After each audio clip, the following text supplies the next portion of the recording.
बेटा last time हमने question 4 तक किए थे, है ना। और क्वेश्चन 5 है आपका एक्सरसाइज 1.2 का चैप्टर रियल नंबर।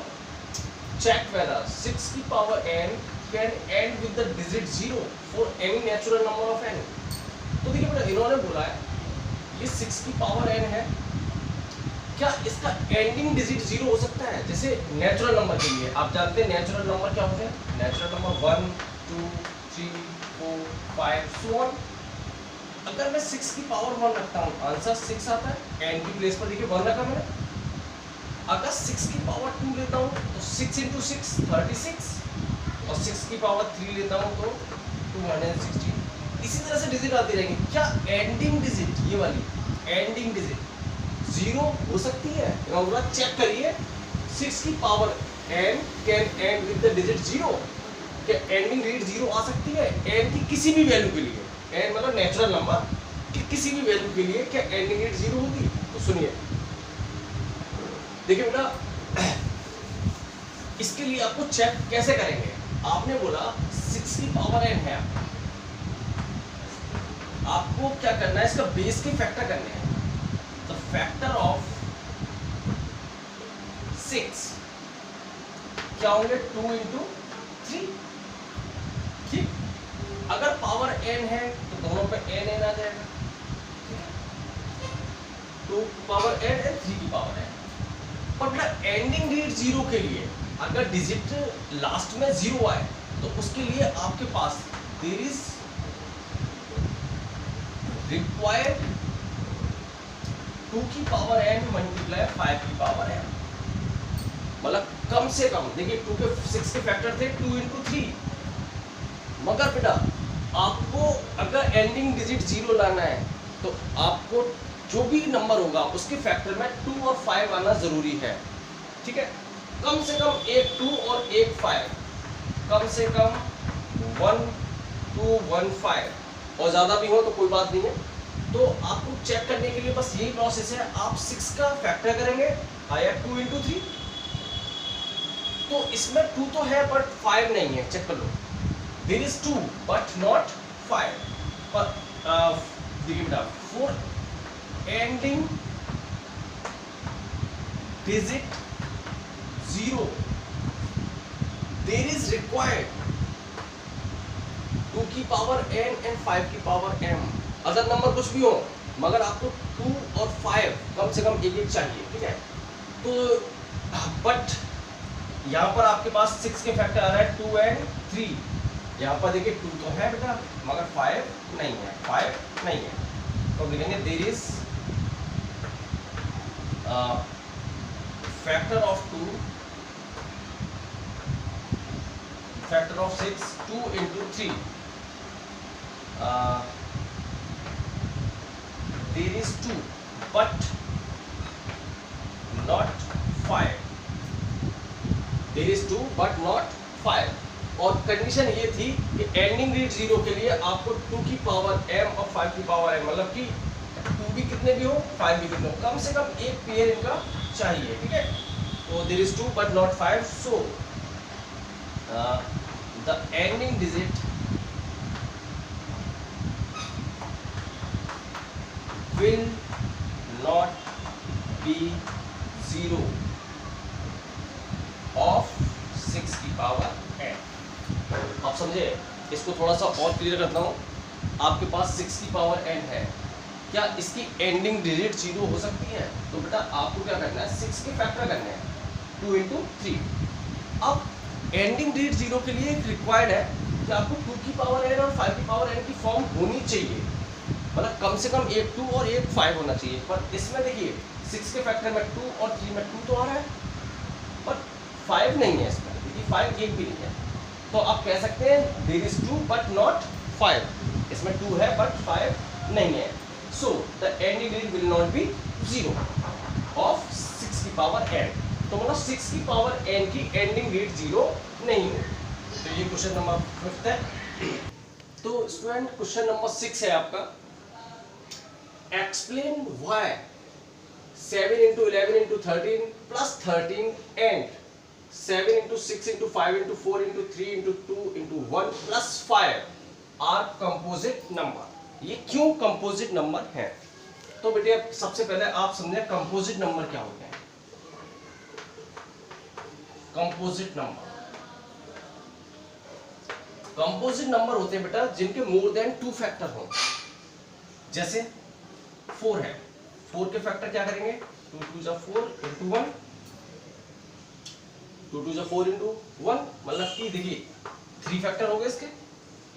आपने 5 का फैक्टर किया 5 इंटू 1, और कोई इसका फैक्टर हो नहीं सकता, तो ये कंपोजिट नहीं है, ये कंपोजिट है। आपने 6 लिया, 2 3 जा 6 इंटू 1, देखिए 1 तो सबका ही होता है, 1 तो सबका ही फैक्टर होता है, और 6 के 2 इंटू 3, तो 1 सबका हो गया तो 3 हो गए, मोर देन 2 फैक्टर। तो जिसके मोर देन 2 फैक्टर्स होते हैं वो कंपोजिट नंबर होता है। तो पहले तो ये समझे आप चलते हैं क्वेश्चन का। ठीक है, क्वेश्चन में बेटा आपसे बोला गया है, इसके 2 पार्ट्स हैं, दिस वन और this one.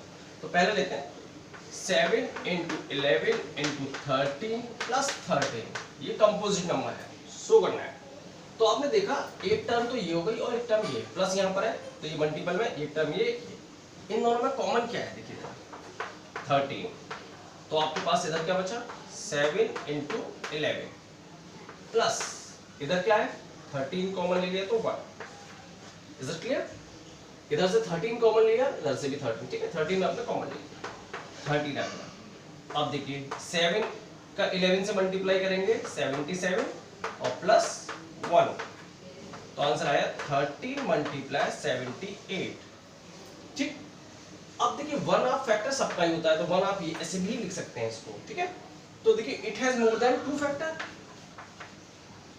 It has more than 2 factors, so it's a composite number।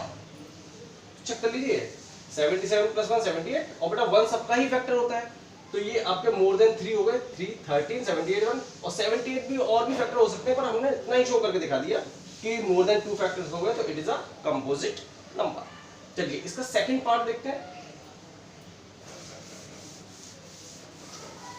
Second part में आपका क्या देखो 7 into 6 into 5 into 4 into 3 into 2 into 1 plus 5।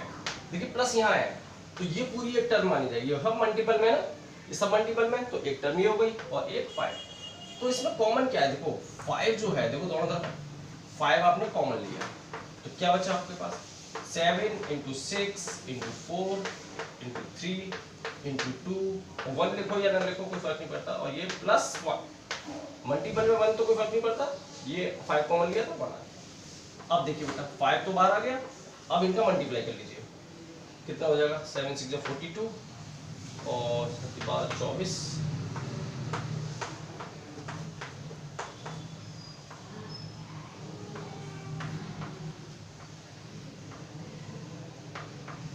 Something 2 3 6 6 4 24 और 7 6 42, 8 10 सही, और प्लस 1, ये 1 आपका ये आ गया, ठीक है, इसका मल्टीप्लाई ये आ गया और ये प्लस 1। अब देखिए बेटा 5 मल्टीप्लाई, इसको इसमें ऐड करेंगे तो कितना आएगा 1009, 1 को ऐड कर दिया, और 1 सबका मल्टीपल होता है, फैक्टर होता है।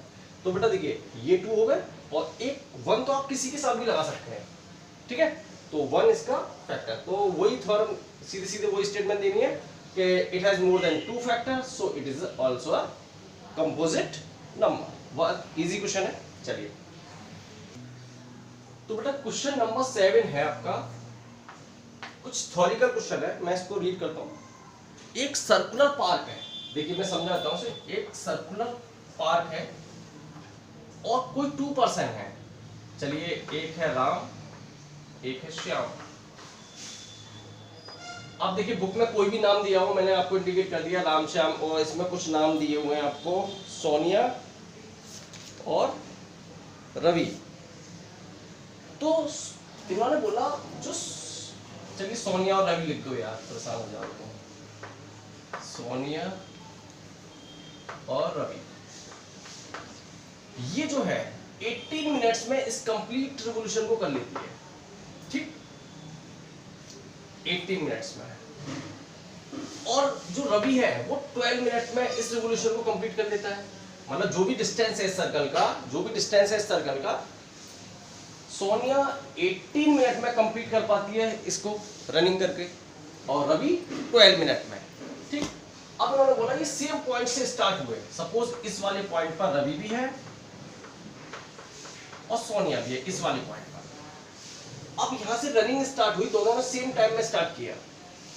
तो देखिए रवि 12 मिनट में करता है तो तेज चला होगा, और सोनिया थोड़ा स्लो चलती है, 18 मिनट में कवर करती है।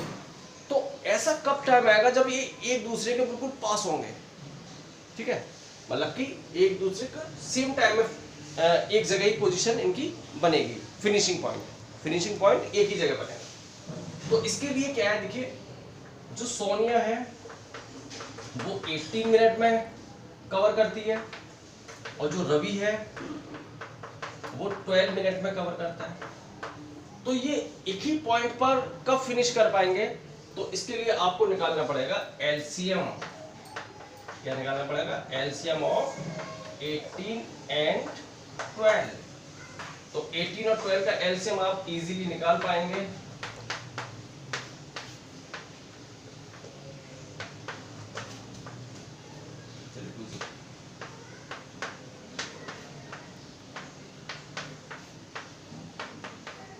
तो ये आ गया आपका एलसीएम इसका 2 इंटू 2 इंटू 3 इंटू 3 36। तो इसका मतलब है वो 36 मिनट के बाद, ठीक है, 36 मिनट के बाद एक दूसरे को ऐसे पॉइंट पर फिनिश करेंगे जो फिनिशिंग पॉइंट होगा आफ्टर 36 मिनट। तो ये इसका आंसर होगा। एलसीएम आपको फाइंड करना है, सोनिया 18 मिनट है, रवि 12, ठीक है। तो इस एक्सरसाइज को आप प्रिपेयर करें अच्छे से और सॉल्व करें। कोई प्रॉब्लम हो तो मुझे आप मैसेज करें, ठीक है।